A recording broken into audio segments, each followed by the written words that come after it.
તો આજે બનાવી છે મેં મારા માટે મસ્ત એવી ચણિયાચોળી. તો જ્યારે બહારનું સીવતા હોઈએ ત્યારે પોતાના માટે ટાઈમ જ નથી મળતો કાંઈ બનાવીને પહેરવાનો.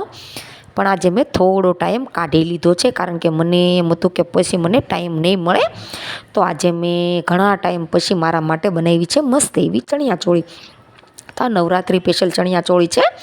તો જુઓ, એકદમ સરસ ઘેરામાં જે કળીવાળો ચણિયો આવે છે તે કળીવાળો ચણિયો બનાવ્યો છે. અને આ જે પ્રિન્ટવાળું કાપડ છે, જે ફ્લાવરવાળું, તે એક સાડી લીધી હતી મેં લૂઝ માર્કેટમાંથી. 100 રૂપિયાની ખાલી સાડી આવી હતી મારે. તો મેં એ જ પ્લાનમાં લીધું હતું કે મારે આની ચણિયાચોળી બનાવવા છે. અને આ બીજી એક પ્લેન કાપડની કળી દેખાય છે, તે મેં પ્લેન કાપડ નાખ્યું છે, જે મારા ઘરે હતું 2 મીટર, તેમાંથી મેં કળી કટિંગ કરી છે. અને ફ્લાવરવાળું છે તે મેં સાડી લીધી હતી. અને જે આ કેરીવાળી કળી દેખાય છે, તે 4 કળી નીકળી હતી. જે આ ફ્લાવરવાળી જે મેં સાડી લીધી હતી તેમાં તે પલ્લુ હતો, અને એમાંથી 4 કળી નીકળી હતી. અને આ પ્લેન છે તે મેં ઘરનું કાપડ વાપર્યું હતું. અને ફ્લાવરવાળું અને જે કેરીવાળું છે તે સાડીમાંથી નીકળ્યું હતું. એમાં ફ્લાવરનું કાપડ છે તે વધારે હતું સાડીમાં.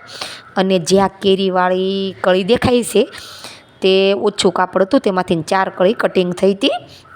તો 2 કળી મેં આગળ નાખી અને 2 કળી પાછળ નાખી. તો એવી રીતનું સેટિંગ કરી અને આખો ચણિયો સરસ રીતનો રેડી કરી લીધો છે, જુઓ. અને જે આ લેસની બોર્ડર છે ને તે સાડીમાં જ મૂકેલી હતી બોર્ડર. તો એ ચણિયો બન્યા પછી મેં ઉપરથી ના બોર્ડર લગાવી છે, જુઓ, સરસ એવી. તો આ ચણિયાનો એકદમ સરસ લુક આવી ગયો છે. તો બહુ સરસ આ ચણિયો તૈયાર થયો છે ને એકદમ સસ્તામાં તૈયાર થયો છે. તો તમારી પાસે પણ આવી કાંઈ જૂની સાડી પડી હોય તો તમે ઇઝીલી ચણિયાચોળી બનાવી શકો છો. નવરાત્રિમાં તો ખૂબ સરસ આ ચણિયાચોળી લાગે છે. આપણે સાવ બ્લેક પહેરીએ પ્લેન, એની કરતાં આ ચણિયાચોળીનો લુક ખૂબ સરસ આવે છે. અને જુઓ, આ બ્લાઉઝ મેં રેડી કર્યું છે એની સાથેનું. તો આજે હું વર્ક કરવા દેવાની છું. ટાંકા ટેભાનું કાસ ને એવું બધું મારે આમાં વર્ક કરાવવું છે. સાદું ઝીણું અને સાદું એવું વર્ક. તો જો આ જે બૂટો છે ને સેન્ટરમાં મેં સ્લીવમાં ગોઠવો છે, તેમાં મારે ટાંકા ટેભાનું વર્ક કરાવવું છે. તો જ્યારે આ બ્લાઉઝ બનીને આવશે ત્યારે પણ હું તમને બતાવીશ. પણ પેટર્ન વાઇઝ ખૂબ સરસ આ બ્લાઉઝ પણ મેં રેડી કરી લીધું છે, જુઓ, પાછળ દોરીવાળું. અને આની હૂક પાછળ રાખી છે અને ટ્રેંગલમાં ગળું બનાવ્યું છે આ પાછળનું. અને આગળનું ગળું મધુબાલા શેપમાં આપ્યું છે, જુઓ. હૂક આની પાછળ છે. અને 9 ઇંચની મેં સ્લીવ રાખી છે. અને અહીંયા પણ આવી નાની નાની 2 પટ્ટી બનાવીને મૂકી છે સ્લીવમાં, મોળીમાં. તો સરસ એવા બ્લાઉઝ મારું રેડી થઈ ગયું છે.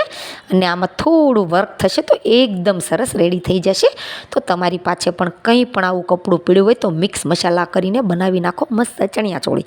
તો ચાલો, કેવા લાગ્યા તમને? મળીએ નેક્સ્ટ વિડીયોમાં.